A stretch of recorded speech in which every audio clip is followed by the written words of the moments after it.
하나님의 자녀가 되는 거죠. 그래서 그것을 두고 13절에 이거는 육정으로나 혈통으로나 육정으로 난 것이 아니라 하나님께로부터 난 자들이니라 그렇게 말합니다. 예수를 믿으면 하나님 우리에게 생명을 주시고 하나님의 아들로 하나님의 자녀로 삼는 것입니다. 우리는 믿을 때 하나님의 생명을 받아 하나님의 자녀가 되는 것입니다. 이게 빛으로 오신 주님의 진짜 이유라는 거죠. 그런데 오늘 본문 앞에 4절을 보면 1절부터 4절 읽어볼까요? 태초에 말씀이 계시니라 이 말씀이 하나님과 함께 계셨으니 이 말씀은 곧 하나님이시니라.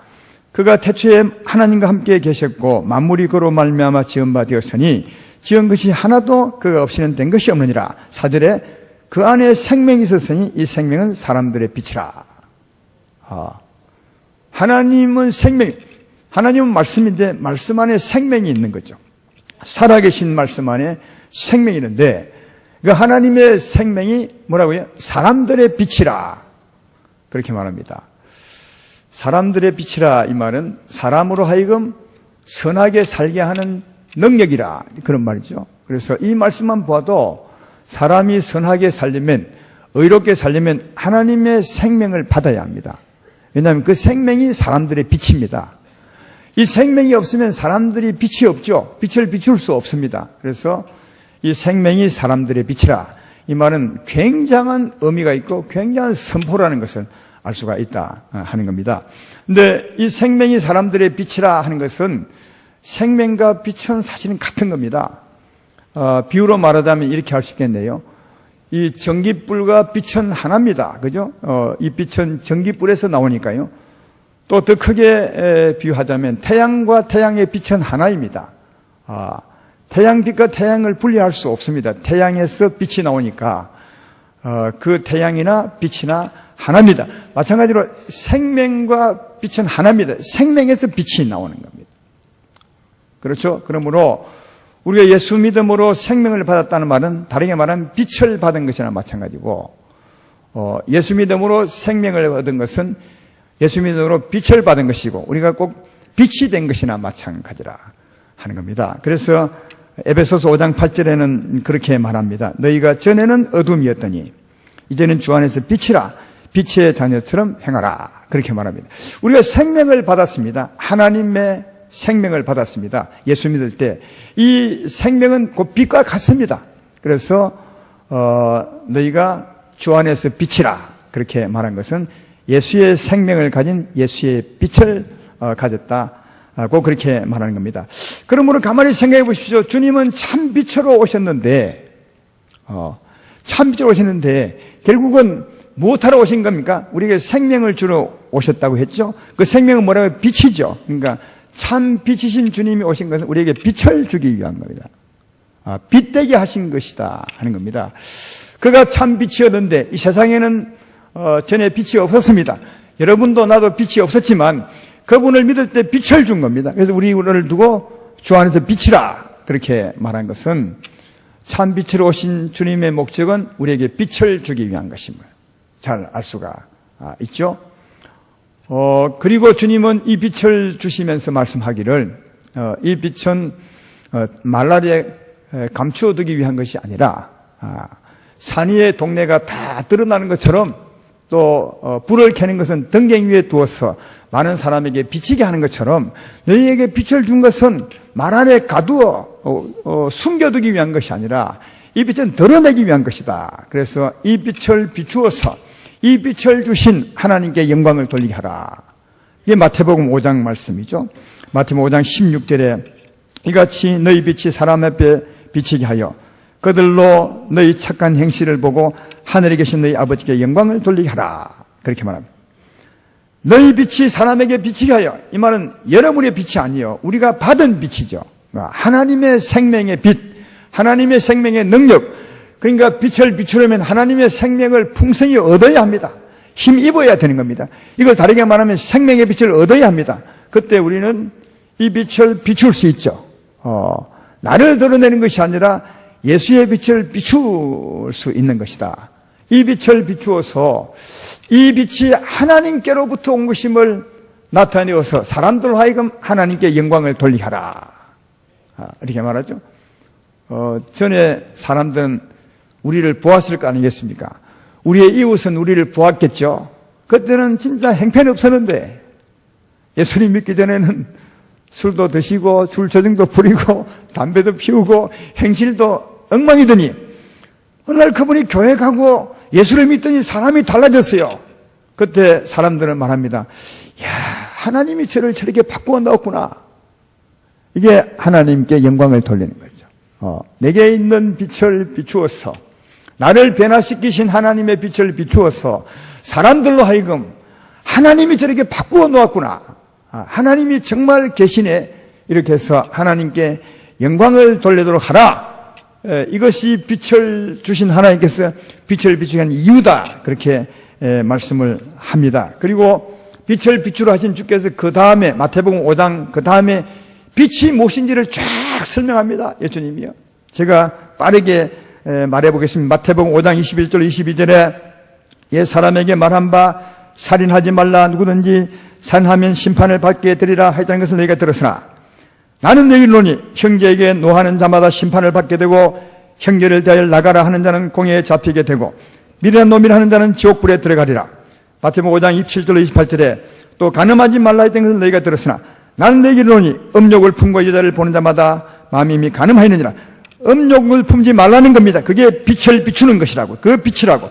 마태복음 5장 38절로 42절에 또 눈은 눈으로 이는 이로 갚으라 했다는 것을 너희가 들었으나 나는 너희에게 이르노니 악한 자를 대적하지 말라. 누구든지 내 오른편 뺨을 치거든 왼편도 돌려대며 또 너를 고발해 속옷을 가지고 하는 자에게 그도까지도 주며 또 누구든지 너로 억지로 오리를 가게 하거든 그 사람과 심리를 정하고 내게 구하는 자에게 주며 내게 꾸고자 하는 자에게 거절하지 말라. 마태복음 5장 44절로 45절에 난 너희에게 이르노니 너희 원수를 사랑하며 너희를 박해하는 자를 위하여 기도하라. 이같이 한즉 하늘에 계신 너희 아버지의 아들이 되리니 이는 하나님이 그 해를 악인과 선인에게 비추며 비를 의로운 자와 불의한 자에게 내려주심이라. 이게 빛의 내용입니다. 우리에게 빛을 비추라 하시던 주께서 그 빛의 내용이 뭐냐? 이웃 형제에 대해서 나가라 미워도 하지 말고 음욕도 품지 말고 전에는 말했지만 이는 네 눈은 눈으로 갚으라 했던 너희가 들었으나 누가 오른밤을 치거든 왼밤도 돌리되고 오리가 자면 심리도 가지고 원수 위해서 기도하고 하나님께서 의인과 악인에게 비를 내리고 햇빛을 비추어 주는 것처럼 너희도 그리하라. 그런 사람이 하나님의 아들처럼 사는 거다. 이렇게 말해요. 그렇게 하는 것이 우리에게 빛을 준 그 하나님의 목적대로 사는 거다. 이렇게 말씀하고 있음을 잘 볼 수가 있다 하는 겁니다. 여러분 여기 보면 예수님이 빛으로 오신 목적이 아주 분명합니다. 우리에게 빛을 주고 이 빛을 비추게 하기 위해서 예수님이 이 세상에 오셨다는 겁니다. 성탄절이 뭐죠? 주님이 오신 겁니다. 이 세상에. 사람들은 자꾸 아기 예수를 강조해요. 아기 부처를 강조해서 그런지 몰라도 아기 예수 힘없는 예수를 자꾸 강조해서 우리도 행편없는 종교처럼 그렇게 아마 의식하게 하는지는 몰라도 아기 예수, 물론 아기로 태어나셨습니다. 사람으로 태어났음을 말해주는 거죠. 아기 예수가 오신 게 중요한 것이 아니에요. 그거 왜 오셨냐? 우리에게 빛을 주기 위해서 오셨다는 거예요. 그리고 우리가 그 빛을 비추며 살게 하기 위해서 오신 거라고요. 그걸 위해서 십자가를 짊어지시고 우리에게 빛을 주신 거죠. 그러니까 주님 오신 것을 생각하면 그 목적은 빛을 주는 겁니다.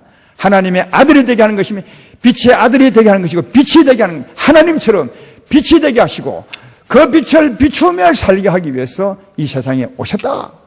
그런 것입니다. 그러므로 사랑하는 여러분, 성탄절을 진짜 의미 있게 하는 것은 빛을 얻는 것입니다. 빛을 비추며 사는 것이 성탄절을 의미 있게 하는 겁니다. 하나님께서 예수를 보내신 예수를 보내신 그 하나님을 기쁘게 하는 것은 빛을 얻는 겁니다. 그리고 빛을 비추며 사는 겁니다. 이게 예수를 보내신 하나님을 기쁘시게 하는 겁니다. 성탄절을 진짜 의미 있게 하는 것은 이거 하는 겁니다. 근데 성탄절 날이 되어도 성탄절을 수없이 지내도 빛을 얻지도 않거나 빛을 얻었지만 비추고 살지 않거나 한다면 그분은 주님 오신 것을 의미 있게 하는 것이 아닙니다. 주님을 보내신 하나님을 기쁘게 하는 것이 전혀 아닙니다. 근데 성탄절 되면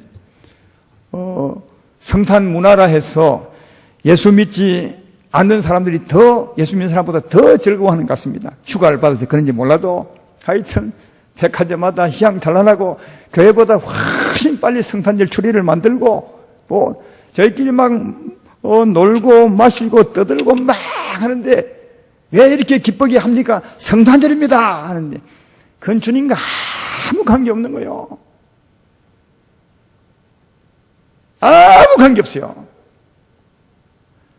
주님이 땅에 오신 이유가 뭔데? 빛을 주기 위함이고 그 빛을 비추며 살기 위한 건데 빛도 받지 않고 빛이 무엇인지도 알지 못하고 빛을 비추기보다는 또 오히려 더 어둠에 쌓여서 어둠을 내뿜고 사는 사람이 뭘 주님을 기쁘지 않나?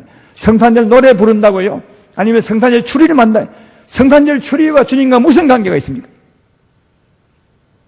그러니까 예수 믿는 우리들은 이런 것을 좀 잘 분별해서 진짜 주님이 이 땅에 오신 이유가 뭔가? 하나님이 왜 예수를 보내셨는가? 그렇다면 우리는 어떻게 살아야 될 것인가? 이것을 기억하고 주님을 보내신 하나님의 목적에 맞게 살아갈 때 성탄절을 진짜 의미 있게 보내는 것이 아닌가. 성탄 당시 하나도 안 하고 성탄송, 캐롤을 한 번도 안 불러도 그가 빛을 받고 빛을 비추고 있다면 그는 진짜 주님을 기쁘시게 하는 자일 것입니다. 그러나 주님의 빛을 받지 않고 비추지도 않고 살아간다면 아무리 노래를 많이 부르고 아무리 썰매를 많이 탄다 해도 결코 주님을 기쁘시게 하지 못한다는 사실을 잘 기억한다면 우리가 성탄절을 어떻게 보내야 될 것인가 하는 것을 잘 알 수 있을 것입니다. 내가 빛을 받은 것처럼 또 빛을 비추며 살아갈 뿐 아니라 빛을 비춤이 뭐겠습니까? 다른 사람으로 하여금 예수 믿게 하는 거죠. 그것도 포함된 것이죠. 따라서 나도 빛을 받아 빛을 비추며 다른 사람도 이 빛을 영접할 수 있도록 나가서 복음을 전하고 또 이웃 사람을 그런 사랑으로 만난다면 진실로 성탄절을 의미 있게 보내고 오신 주님을 기뻐하는 것이 아닌가. 오신 주님의 목적에 바르게 맞게 성탄절을 보내심으로 진짜 주님을 기쁘시게 하고 주의 기쁨이 되시기를 주의 이름으로 축원합니다. 근데 이 시대는 우리가 사는 이 시대를 좀 생각해 볼 필요가 있습니다. 저는 지금 이 시대, 우리 시대는 주님 오신 날보다, 주님 오신 그때보다 오실 날이 훨씬 가까운 때 살고 있다고 생각합니다. 그렇겠죠? 주님은 2000년 전에 오셨어요. 굉장히 오래전에 왔어요. 주님이 오실 날은 진짜 모르지만 가까이 왔다고 저는 생각됩니다. 그래서 오신 때보다 오실 날이 훨씬 가깝습니다. 그리고 우리 개인적으로 봐도 여러분 개인적으로 보면 주님 오신 날이 가깝습니까? 오실 날이 가깝습니까? 개인적으로 봐도 오실 날이 훨씬 가깝습니다. 지금 여러분의 나이가 얼마나 되십니까? 물론 천국 가는 순서는 없지만은 얼마 안 남았을 것 아니겠습니까? 주님 오신 날은 오랜 전이지만 오실 날은 얼마 안 남았습니다. 우리 개인적인 종말도 얼마 안 남았습니다. 여러분 개인적인 종말이나 마지막 때 하나님의 경륜에는 종말은 같습니다. 똑같습니다. 그러니까 우리 개인적인 종말, 곧 주님 오실 날을 맞이하는 것이죠. 그러니까 오실 날이 훨씬 가까운 데에 살고 있다면 오신 날만 기뻐할 것이 아니라 먼 가들을 보면서 오신 날마다 촛불 켜고 기뻐할 것이 아니라 오실 날을 기다리는 우리가 돼야 오히려 더 복 있는 삶을 사는 것이 아니겠는가, 그렇게 생각이 됩니다. 따라서 해마다 오신 주님을 기뻐하지만 또 기뻐하면서도 오실 주님을 기다리는 우리 삶이 된다면 더 의미 있는 성탄절이 되지 않겠는가, 그렇게 생각합니다. 그러면 오신 주님을 기다리는 삶은 어떻게 사는 것입니까? 우리가 잘 알다시피 설명 덧붙이지 않아도 알고 있듯이 우리는 깨어 살면 되는 거죠. 깨어 사는 것이 뭔데요? 그것도 성경에서 잘 말하고 있습니다. 데살로니가 전서 5장 4절 6절에 깨어있는 삶에 대해서 이렇게 말합니다. 형제들아, 너희는 어둠에 있지 아니하며 그날이 도둑같이 너에게 임하지 못하리니 너희는 다 빛의 아들이요 낮의 아들이라. 우리가 밤이나 어둠에 속하지 아니하나니 그러므로 우리는 다른 이와 같이 자지 말고 오직 깨어 정신을 차리자. 깨어서 빛을 발하자 이 말이죠. 그러니까 이게 깨어있는 삶입니다. 마지막 때 주님 오심을 기다리는 깨어있는 삶인데, 깨어있는 삶을 요약하면 뭐면 빛을 비추라는 거예요. 간단히 말하면 네가 받은 빛을 비추라. 그게 오실 주님을 기다리는 것이다. 깨어있는 삶이다. 그렇게 우리에게 말하고 있습니다. 성경 어디를 봐도 깨어있는 삶은 이와 같습니다. 네가 받은 빛을 비추라. 네가 받은 기름을 나누어주라. 기름을 비추라. 이 말이 깨어있는 삶이고 오실 날을 기다리는 삶임을 말씀하고 있습니다. 그러므로 가만히 보십시오. 오신 날을 기뻐하는 삶이나 오실 날을 기다리는 삶이나 그 삶은 똑같습니다.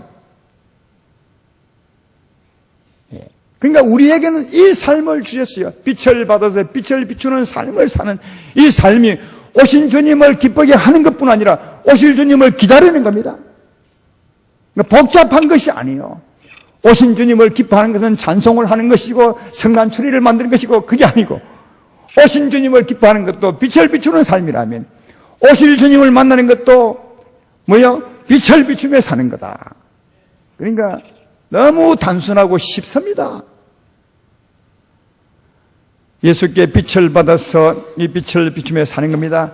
잠을 자지 않는 겁니다. 다시 말해 죄 깊은 잠에 빠지지 않는 겁니다. 사망 가운데 살지 사는 것이 아닙니다. 깨어 정신을 차리고 이 빛을 비추며 사는 겁니다. 이게 오실 주님을 기다리는 것이라 말씀했습니다. 그런데 전에 로마서 강의할 때도 말했지만 그러나 마지막 때일수록 우리가 한 가지 더 해야 될 일이 있습니다. 같은 거지만 조금 더 신경을 써야 될 것이 있는데 그게 뭐냐 하면 마지막 세일수록 이 세상은 더 어둡습니다. 죄는 훨씬 더 관영합니다. 그래서 이 어두운 세대, 마지막 세대, 주님 오실 바로 전에 우리들은 더 빛을 뜨겁게 잊고 살아야 이 죄를 이기며 깨어있는 삶을 살 수 있다고 그렇게 말씀합니다. 로마서 13장 11절로 12절에 이렇게 말하지 않습니까? 또한 너희가 이 시기를 알거니와 자다가 깰 때가 벌써 되었으니 이는 이제 우리의 구원이 처음 믿을 때보다 가까웠습니다. 밤이 깊고 낮이 가까웠으니 그러므로 우리가 어둠의 일을 벗고 빛의 갑옷을 입자. 밤이 깊고 낮이 가까웠으면 이게 마지막 때입니다. 여러분. 낮이 가까우면 밤이 어두운 겁니다. 여러분 아침이 오기 전에 새벽이 가장 어둡다고 하지 않습니까? 새벽이 가장 어두운 것은 낮이 오기 바로 전이라는 겁니다. 그래서 예수님 오실 날이 낮이라면 빛이 우리에게 떠오른 날이라면 주님 오실 날이 가까운 것은 곧 밤이 깊다는 말이거든요. 밤이 깊다. 세상이 어둡다는 거죠. 죄를 짓는 것이 훨씬 더 전에보다 진하다는 거죠. 전에도 말씀한 바 있지만 지금보다 정말 세상이 어두운 때가 없었습니다. 지금은요 소돔과 고모라보다 더합니다. 지금요. 세상에 나가보면 소돔 고모라보다 훨씬 더하답니다. 지금요. 소돔과 고모라 때 남색하고 말이죠. 남새가 남자를 막 관계하고 여자가 여자와 관계하고 이건 지금 세상에 만연합니다. 우리나라 시장은 그렇죠.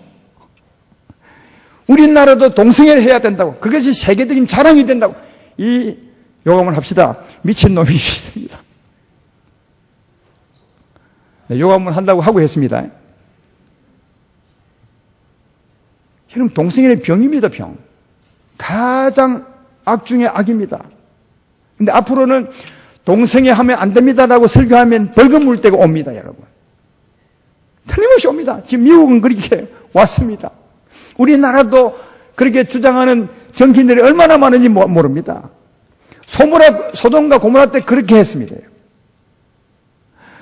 지금은 제가 볼 때는 진짜 소돔과 고모라보다 더 악할 때입니다. 이 말은 다르게 말하면 굉장히 어두운 시대, 새벽이라는 거죠. 이 바로 다음에 주님이 오시는 겁니다. 예수님께서 그날의 징조를 말하면서 여름이 가까운 징조를 뭐라 했습니까? 무화과 나무 잎이 연하해지고 또 더 푸르러지면 여름이 가까운 것처럼 주님 오실 날이 가까운 것은 세상이 어두운 겁니다. 죄악이 가능하게 되면 바로 그 다음에 주님이 오실 것이라고. 그래서 주님 오실 날에 바로 전 징조는 죄악이 가득한 것입니다. 세상이 어두운 것입니다. 밤이 깊은 것이다. 지금이 진짜 밤이 깊은 때 같습니다. 따라서 빛의 갑옷을 입고 빛을 뜨겁게 입고, 다시 말해 우리가 받은 생명의 빛을 더 의지만이 하는 거죠. 더 뜨겁게 입고 우리 영혼을 감싸도록 더 뜨겁게 입고 그 빛을 비추며 살아야 이 어둠을 이기고 어둠을 뚫고 살아갈 수가 있는 것이다. 그래서 마지막 때 주님을 기다리는 우리에게 빛의 갑옷을 입고 깨어서 정신을 차리고 살자, 그렇게 말하고 있는 것입니다. 사랑하는 아름다운 교회 성도 여러분, 주님 오신 것을 기다리는 성탄절이나 주님 오실 날을 기다리는 삶이나 똑같다는 사실을 기억하죠. 주의 빛을 얻고 빛을 비추며 사는 것입니다. 네, 우리는 이미 빛을 받았습니다. 여러분 영혼의 의의 태양이 떠올랐습니다. 믿으면 아멘합시다. 이미 빛이 떠올랐습니다. 그래서 우리는 낮의 아들이라 빛의 자녀라고 말합니다. 이 빛을 의지하는 거죠. 나는 세상의 빛이니 나를 따르는 자는 어둠에 다니지 않냐고 생명의 빛을 얻을 것이라. 이미 우리의 빛이 떠올랐습니다. 이 빛을 기도로 얻어야 되는 것입니다. 하나님, 내게 주의 성령의 빛이 떠올랐습니다. 이 빛을 내게 주옵소서. 내 마음에 주의 빛이 가득하게 하시고 내 생각에도 가득하게 하시고, 그래서 주의 빛으로 어둠을 물리치고 살아갈 수 있도록 해 주십시오. 이렇게 기도하고 의지한다면 더 빛을 뜨겁게 있게 되어서 이 어두운 세상에서도 깨어 살아가는 우리의 삶이 되리라, 그렇게 생각합니다. 그러나 한 가지 기억할 것은 빛을 비추라고 말하면 빛이 무엇인지, 그래 밝게 사는 것이구나. 맞아, 빛은 밝으니까 밝게 사는 것, 이 정도만 알고 늘 살아가는 분이 많은데 빛은 무엇입니까? 아까 말했던 것처럼 빛은 아름다운 내용입니다. 하나님의 마음입니다. 하나님의 뜻과 똑같은 거죠. 근데 빛의 내용은 아까 읽어보았지만 가만히 보면 전부 사람 사랑하는 겁니다. 사람 사랑하는 겁니다. 예. 하나님의 빛, 하나님의 사랑은 사람 사랑하는 겁니다. 그 어떤 것보다도 사람을 사랑하는 것이 빛을 비추는 겁니다. 형제에 대해서 나가라, 미련하자 하지 말고, 미워도 하지 말고, 욕하지 말고, 형제에 대해서 음욕도 품지 말고, 네 형제가 오른밤을 치거든 왼밤을 돌려대고, 네 형제가 오리 가자면 심리를 가지고, 네 형제가 네게 원처럼 해야거든 그를 위하여 기도하라. 전부 사람 사랑하는 겁니다. 여러분, 하나님의 빛, 하나님의 사랑은 사람 사랑하는 겁니다. 결국은 예수 잘 믿는 것은 뭐냐면 사람을 진짜 사랑하는 게 예수님 잘 믿는 겁니다. 그 무엇보다도. 이런 면에서 진짜 내가 사람을 사랑하는지를 한번 생각해 보셔야 합니다. 우리 장로님 아까 교회를 교회되게 해달라고 했습니다. 교회가 교회된 것이 뭔지 아십니까? 교회가 교회되는 것은 교회가 가족처럼 되는 겁니다. 한 가족처럼 하나님 나라 가족이 되는 것이고, 교회가 교회된 것은 더 가까이 있는 지체처럼 사는 겁니다. 우리 몸에 오른팔과 왼팔처럼 이 관계를 맺고 사는 건데, 이것을 실천하는 것이 우리 교회가 교회되는 겁니다. 다시 말해 이처럼 사람을 사랑하는 겁니다. 내 신앙이 좋으냐 안 좋으냐, 이 말은 교회 열심히 나오느냐 아니냐, 헌금을 많이 하느냐 안 하느냐, 봉사를 많이, 이걸로 체크하면 안 됩니다. 내가 사람을 사랑하느냐 아니냐, 이걸 체크해야 맞는 겁니다. 요즘은 참 서글픈 마음이 들 때가 많아요. 우리 교회 때문이 아니라 우리 이웃 교회에 어떤 목사님이 그 교회에 16년을 근무했습니다. 16년 근무하면요, 10년이면 강산도 변한다는데 16년이면 진짜 정들 만큼 들었지 않겠어요? 16년 동안 목사님이 설교하고 성도는 아멘하고 받고 살아. 16년. 근데 16년 살고 난 뒤에 결론이 뭐냐? 성도님들의 결론이 뭐냐? 목사님, 16년 동안 보니까 너무 지루합니다. 이제 가주면 좋겠습니다. 이게 결론입니다. 정말 예수님 왜 믿는지 모르겠어요, 진짜로. 예수님을 왜 믿는 거죠? 하도 끼가 차서 내가 내 혼자 소리를 그랬구만. 자기 부인하고는 몇 년 살았대? 3년. 그러면 안 지루하던가? 자기 부인하고는 30년을 살았다는데 안 지루하던가? 내 물어보라 했어요. 무슨 교회 이게? 왜 이런 일이 생겼느냐? 목사 나름대로 설교만 한 것 같아요. 설교. 일꾼처럼. 그 교회 일꾼처럼 설교만 했고, 성도님들은 그냥 일꾼 불러나고 설교만 듣는 거야. 그 설교 내용이 뭡니까? 설교 내용이 사랑해야 되는 겁니다. 예수님을 전하면 사랑해야 되는 거예요. 사랑을 받는 거고, 하나님을 받는 건데, 16년 설교하고 난 뒤에 그 결론이 뭐냐? 너무 지루하니까 가지면 좋겠습니다. 나도 이런 결론 넣을까 싶으면 너무너무 겁나요.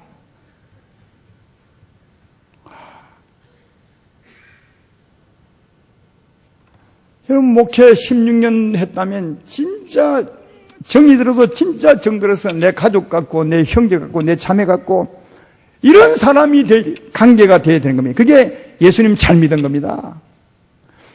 그게 말짱한 일입니다. 아무것도 아닙니다. 차라리 예수님 안 믿는 게 더 나았습니다. 예수 믿는 게 뭔데요? 예수의 생명이 사람들의 빛입니다.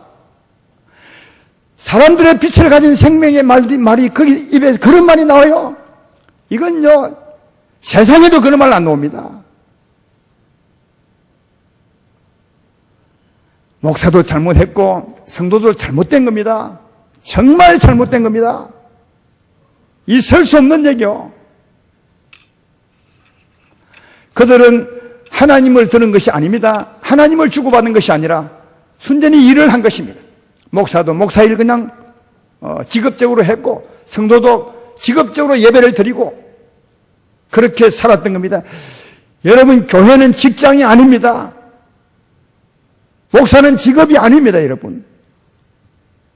성도도 여기 와서 그냥 주일 예배 드리는 그런 의식을 갖추는 곳이 아니라 하나님의 사랑을 얻는 것이고 하나님의 사랑을 비추기 위해서 사는 것입니다. 제 말에 되면 크게 아멘 합시다. 아멘 되게 적네요.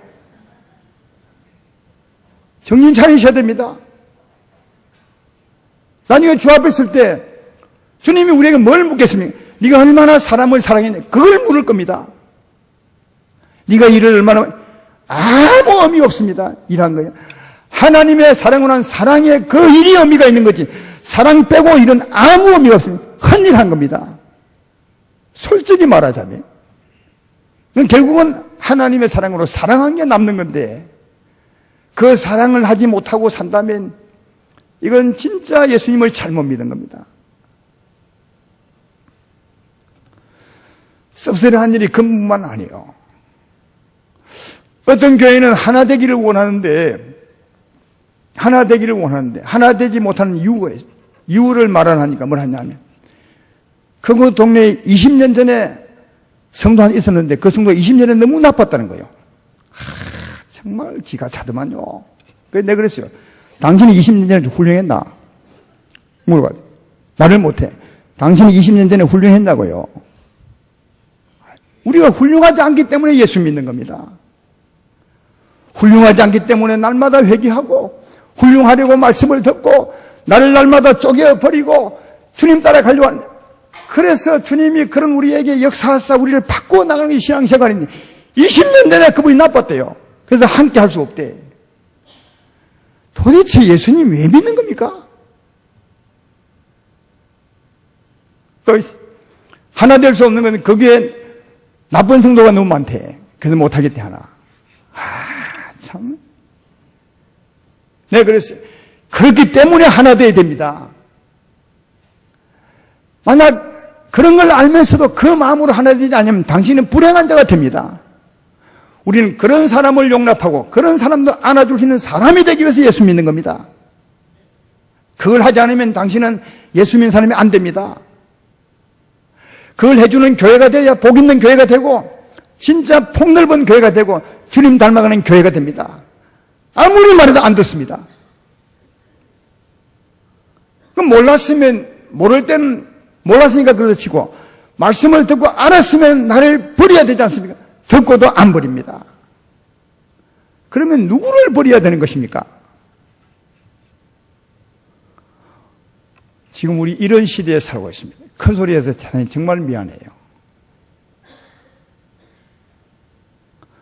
살수록 진짜 정이 더들고 내 형제 같고. 그래서 성경은 그렇게 말하잖아요. 나이 많은 여자는 어머니로 생각하고 나이 많은 남자는 아버지처럼 생각하고 나이 좀 적은 남자는 동생처럼 남동생으로 생각하고 나이 좀 젊은 여자는 여동생으로 생각하고 그렇게 살라고 하잖아요. 왜? 진짜 그게 맞는 겁니다. 우리는 하나님 안에서는 가족으로 모여 사는 겁니다. 그래서 가족처럼 잘 사는 사람이 신앙이 좋은 사람이요. 그렇죠? 대통령 그 동생 박지만이라는 동생이 있죠. 그분이 비꼬듯이 하는 말이 뭔지 아십니까? 확실히 피가 물보다 진한데 피보다 진한 물이 있더라. 그랬다는 거예요. 무슨 말인지 알죠? 확실히 물보다 피가 진한데 자기가 볼 때는 피보다 진한 물이 있더라는 거예요. 그건 비꼬듯이 한 말입니다. 피가 훨씬 진합니다. 근데요, 피보다 더 진한 것이 있습니다. 그게 예수의 피입니다. 성령입니다. 피보다 훨씬 진합니다. 비교가 안 되죠. 그러니까 우리가 예수님을 진짜 잘 믿고 예수의 피를 가졌다면 내 육체의 형제보다 우리 성도를 훨씬 더 사랑할 수 있어야 됩니다. 그게 진짜 성도입니다. 우리 육체의 가족들은, 형제들은 안 믿으면 이 세상에서 끝납니다. 이 세상 끝나고 나면 자기는 자기 갈 대로 나는 내 갈 대로 가는 겁니다. 그러나 예수 믿어 주 안에 형제 우리들은 영원히 함께합니다. 그래서 피보다 더 진한 것이 예수의 피입니다. 이 예수의 피를 가졌으면 예수의 피를 가진 것처럼 실천하며 살아야 합니다. 그 사랑으로. 이 사랑을 하려고 주님은 빛으로 오셔서 우리에게. 그래서 네가 구하면 계속 빛을 주는 거죠. 예수의 피를 공급해 주는 겁니다. 생명을 공급해 주는 겁니다. 십자가를 짊어지고 우리를 사랑한 그 사랑을 우리에게 주는 겁니다. 이 사랑을 받아 사는 게 진짜 예수님 것처럼 사는 건데 세월이 지날수록 그렇게 더 진하게 사랑하는 건데 세월이 지날수록 당연히 너무 지루합니다라고 한다면 이건 정말 우리가 다시 생각해 봐야 된다고 생각합니다. 우리 때는 정말 말세 지말이라 하지 않습니까? 마지막 때입니다. 진짜 어두운 때입니다. 잠시 후면 주님 오실 것 같습니다. 날짜는 모르지만 이때 우리가 살아야 될 삶은 빛의 옷을 두껍게 입고 빛의 옷이 뭐라고 해요? 사랑입니다. 사랑을 두텁게 입고 사랑하는 겁니다. 원수도 용납할 만큼 사랑하는 겁니다. 십자가에 매달려서 욕하는 그들을 향해서 주님 저들을 용서해 주십시오.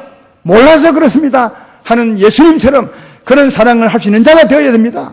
서대반처럼 사람도 하나님의 빛을 얻으면 살 수 있습니다. 그렇게 그걸 위해서 빛으로 오신 겁니다. 그래서 진짜 우리 자신을 완전히 깨어버리고 빛을 받은 자처럼 빛을 비추며 살아가는 하나님의 마음에 꼭 맞게 살아가는 우리가 되어서 오신 주님도 기뻐할 뿐 아니라 오실 주님을 기쁘시게 기다리는 여러분이 되셔서 진짜 복 있는 아름다운 교회 모두가 되기를 주의 이름으로 축원합니다.